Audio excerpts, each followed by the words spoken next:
질문은 윤상훈 형제가 주로 많은 이야기를 할 수밖에 없는 질문들을 했는데 윤상훈 형제 자리에 없네. 있습니다. 예, 화면만 가려져 있어요. 네, 오늘 여태까지 있던 그 줌집회 중에서 메모가 제일 많네. 내가 보니까 노트를 막 2페이지나 이렇게 어떻게 막 적다 보니까 이렇게 많이. 근데 이걸 요약해서 말씀을 좀 잘 인식하도록 좀 증거를 잘 해야 할 텐데 지혜신 주님이 함께 하시지 않으면 안 되겠네. 너무 어지럽게 메모를 해가지고. 오늘 이제 위임식 제사에 관한 말씀을 우리가 나누고 있는데 위임이라는 말은 선배 사역자가 후배 사역자에게 하나님께로부터 자기가 받았던 그 사역을 부탁한다, 전수시킨다, 그런 개념이에요. 그런데 이제 문자적으로는 위임, 이제 의식을 행하려면 위임 받을 사람의 손에 자기가 이미 하나님께로부터 받은 것을 다시 또 전달해 준다라는 그런 개념이에요. 그래서 그 손을 채운다, 이런 문자적으로는 그런 의미가 있어요. 그러니까 뭐부터 생각을 해야 되느냐면은 창세기에서 하나님께서 부속사의 첫사람인 아담에게 위임하신 것이 있어요. 땅을 정복하고 땅에 나는 모든 보기에도 좋고 먹기에도 좋은 모든 과목들을 잘 관리를 해야 되는 위임이 있어요. 그리고 아담의 배필로 주신 아내를 잘 이제 그건 공급하고 다스리는 양면이 있는데 그렇게 해야 될 위임이 있어요. 하나님이 첫 아담에게 그것을 위임을 했는데 아담은 하나님께로부터 받은 그 사명을, 그 사명이라는 것은 하나님께는 제사장이고 그 다음에 하나님께서 아담에게 맡긴 것들에게는 이제 왕이에요. 그런데 그 직분을, 즉 장자권을 정확하게 제대로 수행하지 못했다는 거예요. 그러므로 이제 첫 번째 위임을 받은 첫 아담은 실패했고 그 첫 아담이 실패한 모든 것들, 즉 하나님의 율법의 모든 요구를 완성하실 메시아, 구원자, 순종의 본을 보일 그런 메시아가 세상에 와야 된다는 거예요. 그것이 성경의 기본 틀이에요. 자, 그러니까 당연히 위임이라는 말이 나오면 첫 아담과 둘째 아담을 생각을 해야 될 거고, 그 다음에는 이제 좀 세부적으로 들어가면 아담의 사역을 위임받은 두 아들이 얘기가 나오는데 카인 제사장 계보가 있어요. 카인 제사장 계보는 아브라함의 아비 데라까지예요. 바벨론 사제들까지죠. 네. 바벨의 사제들까지. 데라는 바벨의 사제였어요. 그러니까 카인의 길에 행하는 자들의 그 종결점이 창세기에서는 데라였죠. 그런데 하나님은 바벨에서 한 사람 아브라함을 불러내셨어요. 이게 하나님이 아브라함에게 사역을 다시 위임을 해서 새 족보를 이어가게 한다. 이제 그것이 성경의 큰 틀이에요. 자, 그런데 아브라함은 자기의 아들을 후계를 또 후사를 또 이제 인계를 해야, 자기가 죽을 때 가까웠으니까 인계를 해야 됐는데 그 전에 다메섹에서 얻은 엘리에셀이라고 하는 종을 불러가지고 자기의 환도뼈 밑에다가 종을 손을 이렇게 넣게 만들고 맹세를 시켰어요. 그것이 오늘 출애굽기 29장에서 나오는 그 위임법의 근거예요. 지금 내 서원적으로 이렇게 설명하는 말을 잘 이해를 해야 돼요. 그래서 아담의 둘째 아들인 아벨 대신해 주신 셋의 후예 계보가 있고 아담의 육적 장자 계보인 가인의 길에 행하는 자들의 계보가 계속 지금까지도 계속 두 노선이 흘러나오고 있어요. 그들이 다 제사장의 위임을 받은 사람들이에요. 그런데 가인의 길에 행하는 자들의 제사장 계보는 아론 만차에 따른 제사장 직분을 수행하게 되는 것이고 모세와 진리자 요한의 때까지 일단 나게 되고 그 다음에 아벨 대신해 주신 셋의 노선은 인자 예수와 그 영의 위임을 받은 사도들 즉 제자들 증인들의 노선으로 이렇게 두 노선이 또 계속 흘러가는 이야기를 한 거예요. 이 제사장의 위임이라는 걸 읽을 때는 가장 중요한 이 큰 틀을 먼저 이해를 하고 나서 이제 세부적으로 들어가는 것이 그렇게 중요합니다. 그러니까 아브라함, 이삭, 야곱, 요셉과 12지파의 그 대표 족장들 이야기는 아벨 대신해 주신 셋의 후예들을 실현하는 멜기세덱 반차의 사제 제도로 이렇게 오늘날 우리에게 흘러온 거단 말이에요. 그런데 가인의 후예들 그 계보를 실현하는 것은 로마교나 개신교계의 신부 목사 제도권 안에 있는 사람들의 사제 제도로 목사 제도로 이렇게 흘러내려오는 거예요. 결국은 가인이 아벨을 죽인 것처럼 반드시 아론 반차의 사제 직분을 행하는 자들이 예수를 죽였잖아요. 사도들을 박해하고 죽였잖아요. 그런 것처럼 오늘날 세상 교계의 지도자들은 우리 형제 자매님들 당연히 죽이게 돼 있어요. 그런데 다 죽을 건 아니니까 너무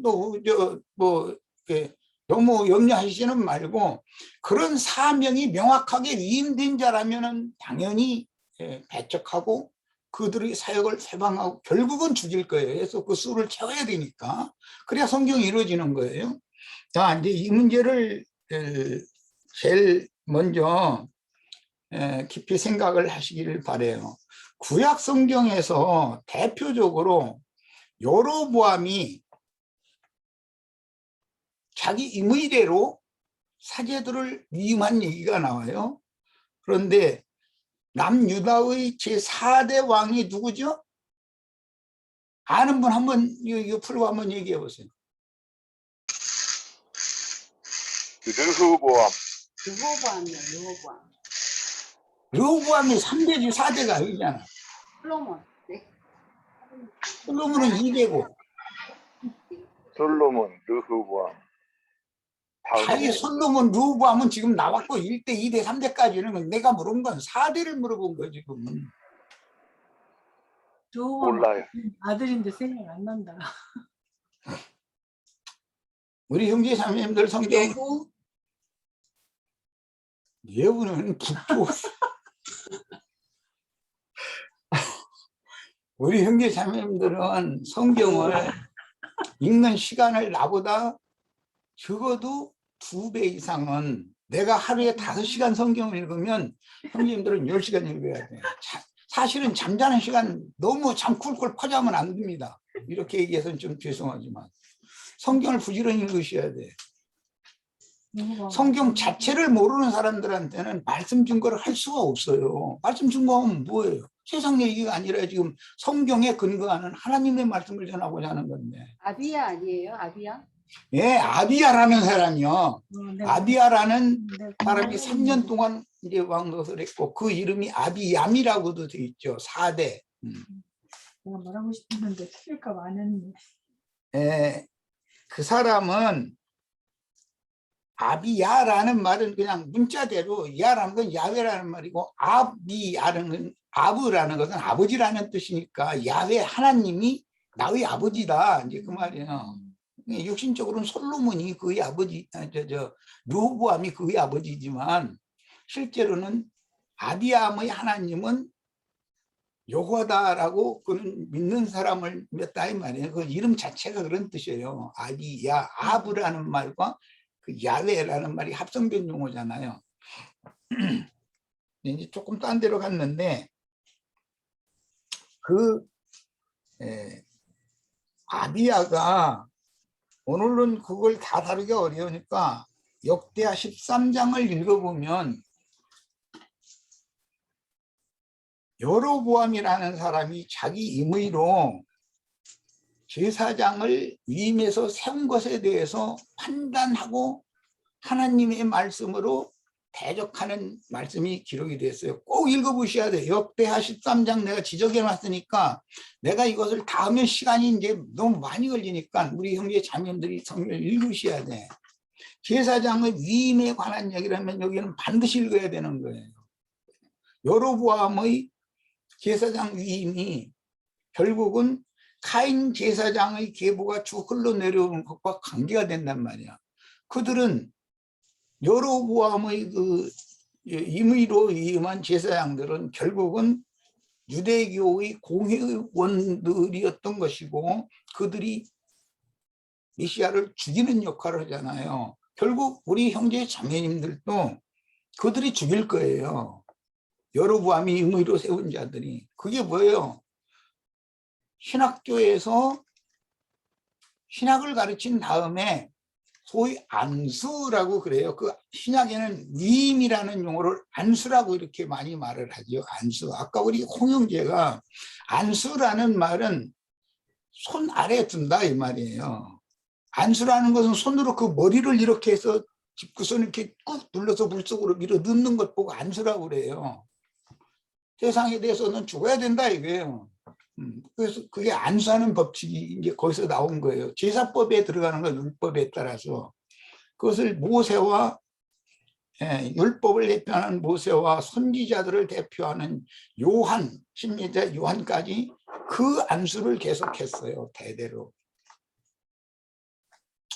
선지자는 모세 율법 제도의 안수와는 달랐죠. 모세 율법 제도는 짐승의 머리에 죄인의 손을 포개놓고 안수를 했고 심리자 요한은 그 짐승들이라는 것이 결국 죄 많은 인간들이라는 것을 깨닫게 하기 위해서 자기 죄를 자복하고 회개한 사람들, 사람의 머리에 손을 얹어놓고서 안수를 했어요. 그거 이제 획기적인 변환이죠. 깨달음이 전혀 다른 거죠.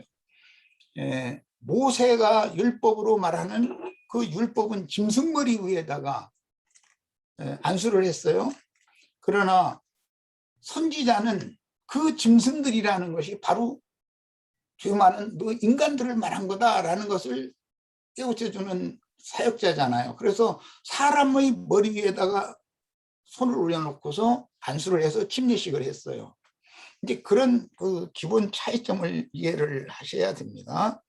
역대하 13장은 오늘 집회 끝나면은 의무적으로 꼭 읽으셔야 돼. 이것은.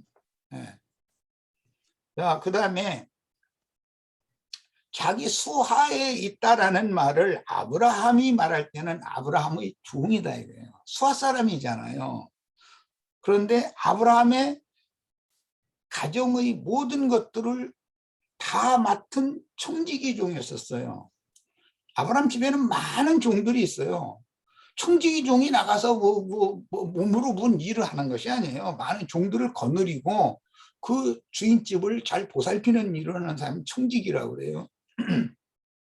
그런데 아브라함이 그 아들을 즉 후사를 이제 자기 생애를 다 했으니까 후사를 장가드려야 될 때가 됐을 때 충직한 종인 다메섹에서 값 주고 사온 사람이었겠죠. 돈 주고 사왔으니까 그 엘리에셀이라는 청지기를 자기의 환도뼈 아래에 손을 놓으라고 그러고 맹세를 시켜요. 그것이 안수법이에요. 그러면 환도뼈 아래에 손을 넣는 것은 뭔가? 오늘 말씀에는 짐승 제물의 이제 그 허리 근방에 있는 기름이나 간 거풀에 있는 기름이나 콩팥을 덮고 있는 기름이나 이런 그 기름들을 전부 제거해서 불살르는 제사 이야기가 시작이 거기서부터 됐어요. 이 위임식 제사에서는. 그랬는데 그 숫소의 고기와 가죽과 똥은 어디서 불사르는 번제단에서 불사르는 제물이 있고 진 밖에서 불사르라 이렇게 돼 있어요. 번제단이라는 것은 성막 안에 있는 것이잖아요. 마당. 그런데 숫소의 고기와 가죽과 똥 이게 14절에 나오는 말이죠. 진 밖에서 불사르는 거예요. 이것은 예루살렘 밖으로 십자가를 지고 나아가서 영문 밖에서 죽임을 당해야 되는 하나님의 종 예수 그리스도를 상징으로 하는 말이에요. 우리 형제 자매님들도 기독교 체제, 유대교의 율법 체제인 예루살렘 안에서 순교당하는 것이 아니에요. 기독교계에도 많은 순교자들이 대대로 많이 나왔어요. 기독교계에도. 그런데 그 진영 밖으로 나가서 순교를 당하는 거예요. 그 수를 하나님이 찾으시는 거예요. 그러니까 육체의 율법으로 열심히 가득한 사람들은 왜 그러느냐? 짐승의 그 내면에 있는 기름, 그 내면에 있는 각 장부의 기름이 그의 힘을 제공해 주기 때문이에요. 그 기름을 걷어서 번제단에다 올려놓고 불사르는 거예요. 그러면 옛사람과 옛사람의 죽은 영이죠. 그리고 혼취한 천연적인 사람은 반드시 불살라져야 된다. 이것을 누구나 해석해낼 수 있는 문제잖아요. 그것이 뭐냐? 바울이라는 사람이 사울일 때 내가 율법의 의로는 흠이 없는 자였다. 유대교 지도자들이 예수를 죽인 자들이 율법의 의로는 흠이 없는 사람들이에요. 바리새인과 세리의 기도에서 바리새인들의 그들의 세계의 관점에서 보면 자신들은 다 의롭다고 자부하던 사람들이에요. 흠이 없는 사람들이었어요. 율법의 의로는. 그것은 영이 죽은 옛사람의 관점으로 볼 때 그 사람은 점도 없고 흠도 없는 완벽한 사람들이었다 이 말이에요. 그건 뭐죠? 짐승 제사를 할 때 짐승을 아무거나 잡아다가 제사하는 것이 아니에요. 반드시 점이 있는지 흠이 있는지를 먼저 점검을 하고 점도 흠도 없는 제물만을 채택해서 제사로 드리는 거예요. 그럼 뭘 말하는 거예요? 그 짐승들이라는 건 유대교의 율법 사제들을 상징한 말이다 이거예요.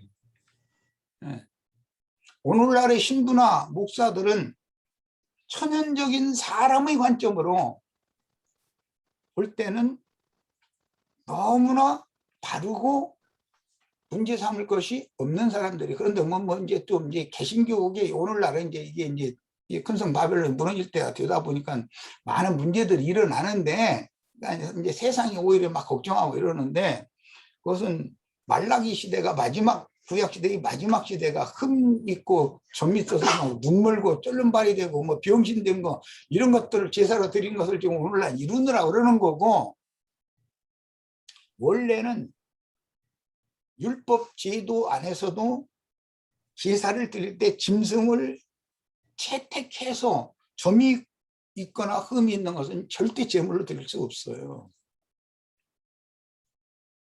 그런데 하나님의 관점으로 보면 세리와 창교와 모든 죄인들, 유대인의 관점으로 보면 점이 많고 흠이 많고 문제점이 너무 많은 자들이에요. 갈릴리의 본래 학문이 없는 범인들, 그런 사람들을 예수 그리스도의 구속의 피로 씻김을 받은 그 사람들이 점도 없고 흠도 없다고 하나님은 그렇게 보는 거예요. 그러니까 서로 관점이 다른 거예요.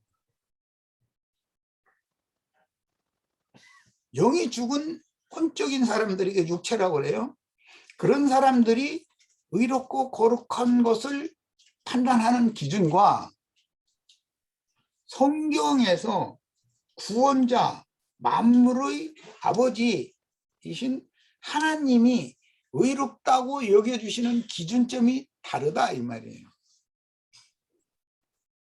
제사장의 위임에서 제사장으로 위임이 되면 기본적으로 이 사실을 이해하지 못하면 계속 헤매는 거예요. 그게 광야 생활이라는 거예요. 왔다 갔다 계속 하는 거예요. 가나안 땅에 못 들어가는 거예요. 왜 그래요? 그것 때문에 그래요. 그 관점을 정확하게 이해하지 못하기 때문에. 그렇다 해가지고 가나안 땅에 들어간 사람은 애굽 사람들처럼 개체반으로 살아도 된다 그 말이 아니에요. 그것은 마음에 새긴 율법이 다 있기 때문에 이것은 아니다라는 것은 누구나 다 알게 돼 있어요. 모세의 율법을 모르는 사람도 양심의 법이라는 것이 있어요. 로마서 2장에 나오는 그것이 있어서 절대로 함부로 살지 못하도록 하나님이 뭔가를 제어를 해줘요. 그게 일반적인 은총이라는 거예요. 그런데 우리는 일반적인 은총만 받은 사람이 아니에요. 부르심을 입은 사람들만이 아니에요. 빼내심을 입은 사람들은 흔히 교회에서 특별한 은총을 받은 사람들이다 이래요. 그래서 그 사람들은 바리새인의 의보다 의가 더 높은 기준에 의한 의를 이루어야 된다는 사람들이란 말이에요. 그 율법적으로 그들이 세상 교계 사람들이 볼 때도 손가락질하고 침 뱉고 가시채로 머리를 후려치고 할 만한 거리가 덕지덕지 있으면 어떻게 자기가 성경을 많이 알고 깨달았을지라도 자기 후계에게 사역을 위임하겠냐 말이야.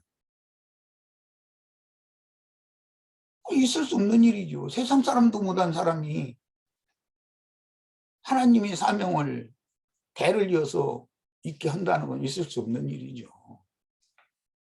그래서 어떤 분기점이 명확하게 체험적으로 있는 사람이어야 된다.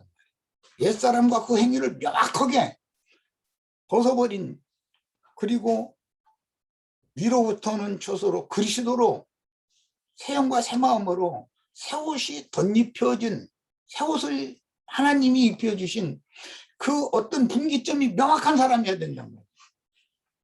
이것이 불분명한 사람은 복음을 전할 때 항상 복음의 관점으로 전하기보다는 혼적 옛사람의 관점과 섞어서 전한단 말이에요. 항상 그 혼잡한 말씀을 혼잡하게 한다 그래요. 그럼 이 사람이 지금 말하고자 하는 의도가 뭔지 상대방이 이해를 못해. 어떻게 하라는 건지.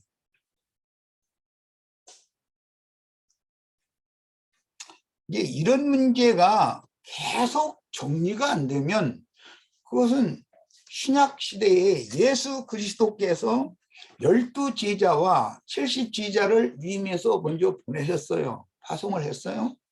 그리고 나서 그분이 세상의 모든 죄를 대속물로 대신 짊어지고 구속을, 율법의 모든 요구를 단번에 다 이룬 후에 그 영이 되어져 가지고 제자들에게 다시 오셔서 주님께서 앞서 가신 그 길을 따라오도록 한다. 즉 말하자면 주님이 평상시에 가르친 말씀만을 머릿속에 넣는다라는 말이 아니라 그런 삶을 본을 보이신 주님을 따라간다 이 말이에요.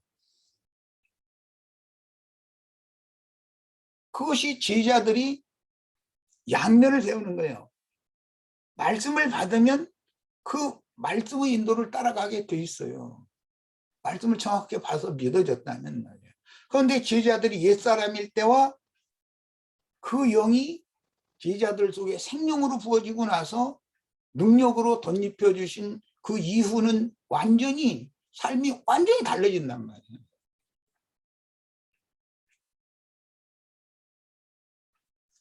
그가 삶이 바꿔지지 않은 상태에서 아무리 그럴싸한 많은 말들을 해도 사람들한테 결과적으로는 손가락질 당하고 그걸로 끝난다면 하나님이 그를 수십 년 동안 그와 함께 하시면서 그를 세우신 보람이 뭐냔 말이에요. 목적이 뭐예요.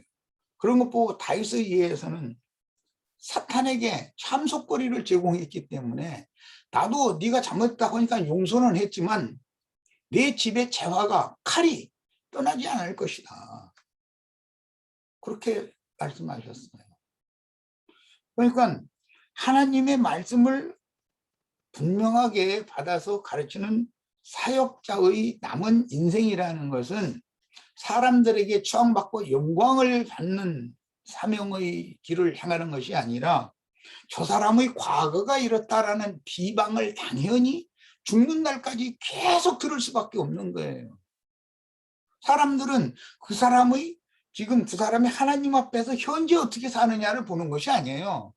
트집 잡는 것이 사람들의 목적이니까 과거에 이랬다. 과거 뒷조사를 계속 하는 거예요. 그래서 소리를 이게 이만큼씩 끓여가지고 하나님 앞에 가서 율법의 말씀으로 걸어서 고소하는 거거든요.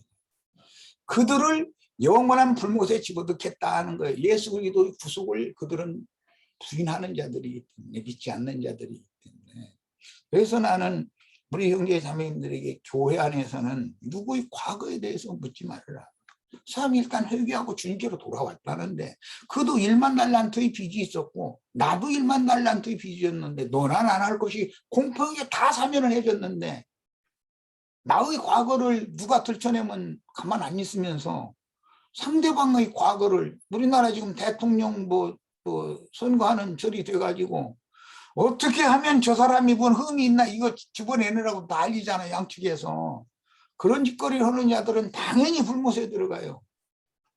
왜? 그 사람들은 시작부터 점도 없고 흠도 없는 사람들이 아니었잖아요. 유대교 지도자들이 다 자신들은 율법에 의로는 흠이 없는 자들이라고 자부했어요. 그러나 나중에 복음의 빛을 받고 나면은 세리와 창기들보다 자기는 더하다고 깨달았다는 거예요.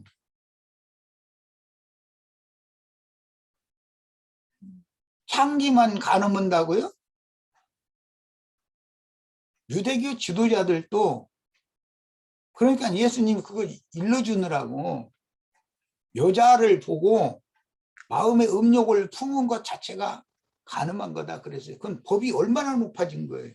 그럼 여자 보지 말아야 돼요. 길 갈 때 이렇게 해서 안경 이렇게 검은 안경 가지고 있다가서 남자가 나오면 안경 벗고 여자가 나오면 딱 안경 쓰고 평생을 그러고 산 사람 있으면 손 들어봐라 이거예요. 율법으로 네가 의롭다고? 그렇다면 율법을 항상 다 행하여 하나님 앞에 의롭다함을 받아야 된다. 율법을 지킨다면. 그런 사람 있으면 나와봐. 밥을 사두고 나중에 깨닫고 그 얘기하잖아요. 항상 다 행하는 육체가 있어요? 저도 못하는 걸 왜 남 보고 강요하냐 이거예요. 그 사람 가만 놔두시겠어요? 남은 함부로 비판하고 자기의 죄과가 있으면 무화과 나무 잎으로 살짝 가려보려고 그러고 하나님 그걸 아주 가정하게 오시거든. 제사장을 위임을 하는 이야기를 할 때는 하나님의 관점과 영이 죽은 죄인들의 관점, 흙사람의 관점과 위로부터 오셔서 하늘에서 와서 하늘에 현재적으로 살아있는 그분의 관점이 어떻게 다른지를 먼저 잘 아셔야 돼요. 그래야 아론 반차와 멜기세덱 반차라고 하는 건 제사장의 위임이 왜 바꿔지는지를 설명할 수가 있으니까 지금 우리는 출애굽기 29장에서 아론 반차의 제사장 제도를 지금 위임하는 얘기를 하고 있어요. 이것은 표상이고 모형이에요. 궁극적으로는 멜기세덱 반차를 따르는 영원한 제사장 직분으로 어떻게 위임을 하나님께로부터 받을 것인가를 지금 말하는 것이 목적이란 말이에요. 실제로는. 자, 그 다음에 인자 예수께서 심리자 요한에게 심리를 받으셨어요. 인자니까 육신의 몸을 입었으니까 죄 있는 육신의 모양으로 세상에 오셨으니까 당연히 율법 제사장들이 짐승 잡아서 드리는 그 제사는 사람을 말한 거였는데 누구를 말한 거냐면 인자 예수를 말한 거예요. 대표적으로. 인자 예수는 점도 없고 흠도 없는 하나님의 어린 양이에요. 그러니까 유일하게 제물로 드려질 수 있는 분은 인자 예수밖에 없었어요. 그래서 그분이 유대교 지도자들에 의해서 이 모양 저 모양으로 계속 살피다가 결국은 죽였어요. 제물로 드려질 자격이 있다고 확정이 됐다는 뜻이에요. 예수가 죽지 않으면, 유대인들에 의해서 예수가 죽지 않으면 예수도 세상 죄를 지고 가는 하나님의 어린 양이 될 수 없는 거예요. 그 예수의 인생이었어요. 그 인생을 사는 삶의 본이 제자들에게 유전된다 이 말이에요. 그냥 주님이 가르쳐 주신 이론, 교리만 유전되는 것이 아니에요. 삶이 유전되는 거예요. 삶이. 그래서 옷을 벗어서 입혀준다 이렇게 한 거예요. 옷이랑 행위를 말하는 거거든요. 그런데 교계에서 카인 제사장 계보의 위임이라는 것은 신학이니까 학문적으로 교리만을 받아가지고 위임을 받는다 이 말이에요. 안수를 받는다 이 말이에요. 그게 신부 목사들이에요. 뭐 편상으로는 신부들 보고는 서품 받는다고 그러고 목사들 보고는 안수 받는다고 그러는데 그런 거예요. 교리는 세상 사람들도 똑같은 성경 구절인데 코에다 붙이면 코걸이, 귀에다 붙이면 귀걸이라고 자기 편리대로 얼마든지 말장난으로 뒤집을 수 있어요.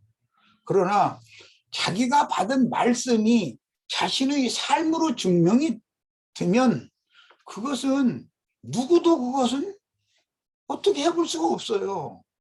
그래서 예수는 반드시 말씀만을 주신 것이 아니라 옷을 벗고서 죽어요. 누구한테 주려고? 우리 형제 자매님들한테 주시려고. 그게 완전한 위임이단 말이에요. 네. 뒤에 사도들이 각 성에 장로들을 세우고 집사들을 세워라 이렇게 이제 분부를 해요. 그게 서신서의 마지막에 나오는 이야기죠. 디모데 전후서나 지도서, 그다음에 베드로서, 요한서신 여기에 보면 나도 여러분과 같은 장로된 자다. 그런데 그들이 젊을 때는 사도들이었었어요. 죽음을 앞두고 나도 너희와 똑같은 장로된 자다. 또 최종적으로 각 성에 장로들을 세우라는 분부를 해요. 또 집사들을 세워야 된다 그랬어요. 그것은 구약의 율법대로 자면 각 성이라는 건 이제 각 도시에 있는 이제 주님이 교회를 이제 말한 건데, 교회에서 세움을 받은 장로들은 주님의 대리자들이란 말이에요. 또 그들을 도와서 주님의 일을 동역할 사람들을 그 일꾼이라는 뜻의 집사들. 그래서 신약에서는 제사장의 위임이라는 것이 장로와 집사들을 세우는 거예요. 그런데 세상 교계는 신부와 목사들을 세우는 거고 전도사와 뭐 강도사 이런 걸 세우는 거고 뭐 이런 식으로 한다. 그런 게 성경에 있습니까? 성경에 그런 게 어디가 있어요?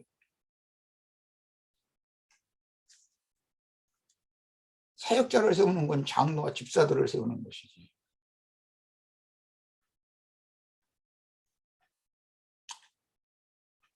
그 다음에 이제 콩팥 보고는 신장이라고 그러죠. 그 다음에 이제 왜 간 껍풀에 기름이 끼면 처음에는 황달이라는 증세로 나타났다가 나중에는 간 경화, 얼굴이 처음에는 누렇다가 나중에 검해지잖아요. 그건 피가 죽는다는 뜻이에요. 그건 무슨 뜻이에요? 피를 걸러내지 못한다. 거르는 기능이 없다 이 말이거든요. 신장이 나쁘면 아내로 하여금 잉태시킬 수가 없어요.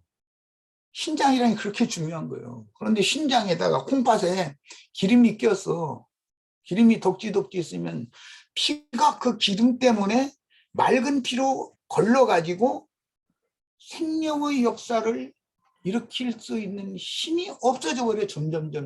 이 신장병이라는 게 이렇게 중요한 거예요. 그것은 영적 분별력이 없어진다. 마음의 분별력이 있느냐의 여부는 간꺼풀에 간에 이제 그러니까 세상 사람들은 뭐 사리 분별을 못하고 윗자리 아랫자리 동서남북 사방 구분 못하고 저놈은 간땡이가 부었는가 봐 이래요. 뭔 뜻이에요? 간에 기름이 꽉 찼다. 성인병 대부분 보면 간과 내장 부위에 기름이 덕지덕지 끼면은 허리가 퉁퉁해져요. 그건 좋지 않은 증상인 거예요. 그 기름 빨리 빼내야 돼. 무슨 재주를 써서든. 허리가 막 퉁퉁하면은 아들, 딸 쑥쑥 잘 낳게 만들 것 같으지요. 천만의 말씀이에요. 못나요. 헐쭉하고 날렵한 사람은 장가 보내면 1년 만에 딱 아들 낳아. 그런데 뚱뚱한 사람은 그거 쉽지 않은 거예요. 왜? 맑은 피가 활동을 못 한다 이거예요. 막혀서. 걸음체가 잘못되어 있는 거예요.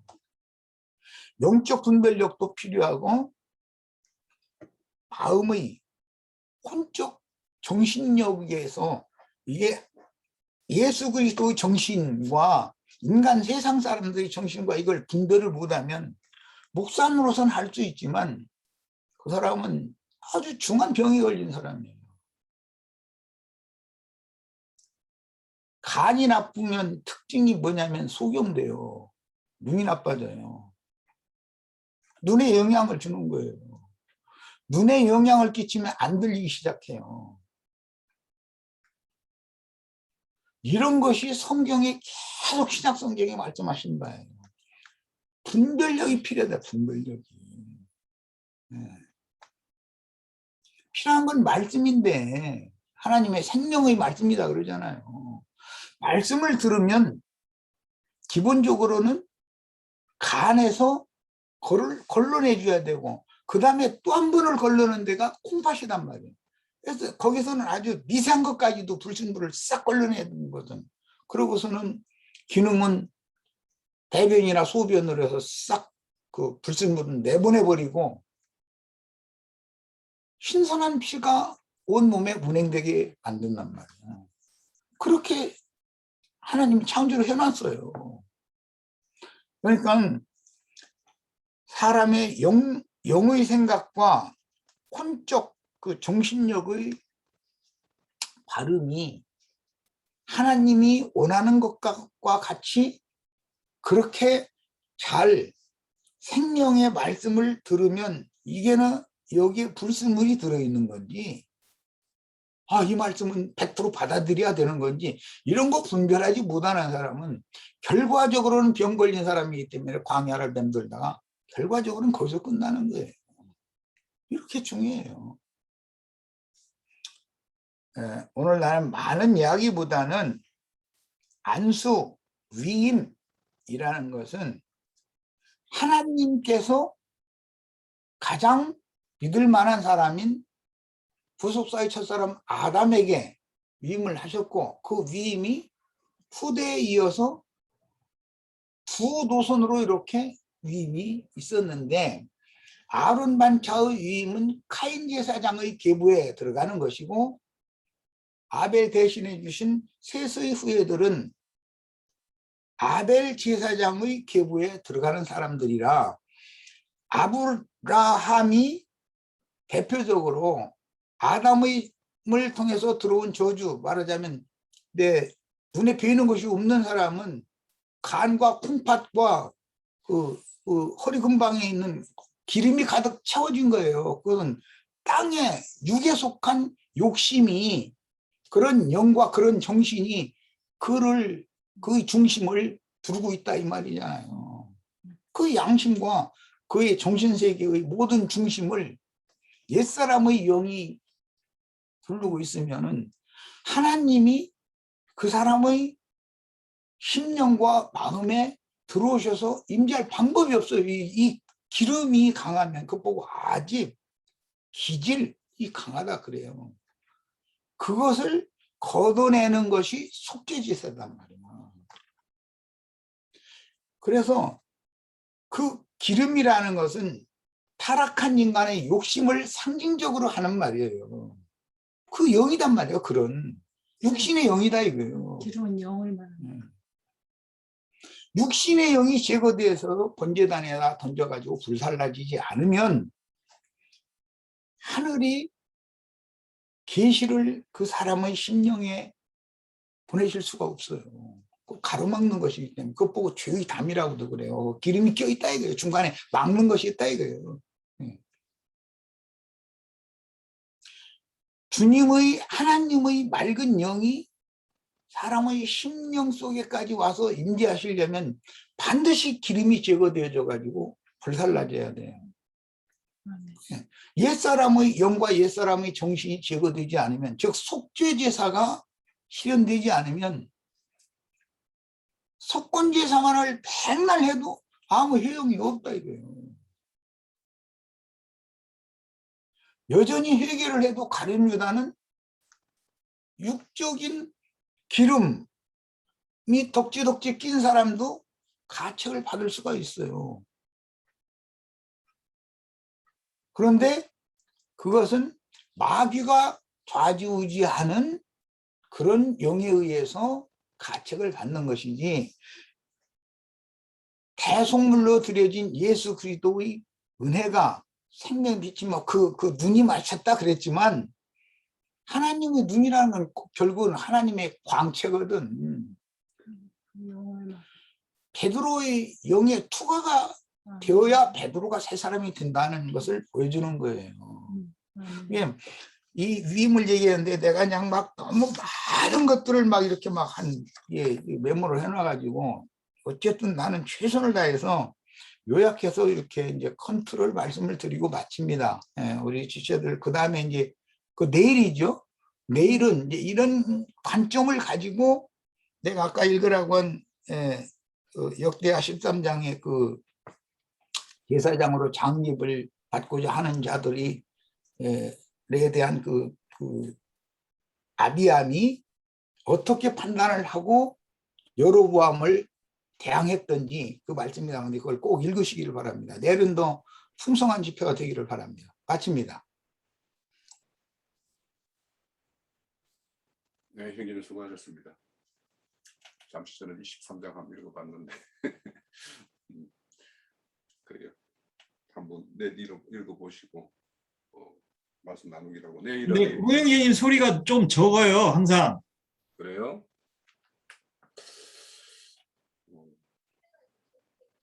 예, 오늘은 우리 형제님 말씀 이렇게 새겨서 듣고, 내일은 우리 그거죠.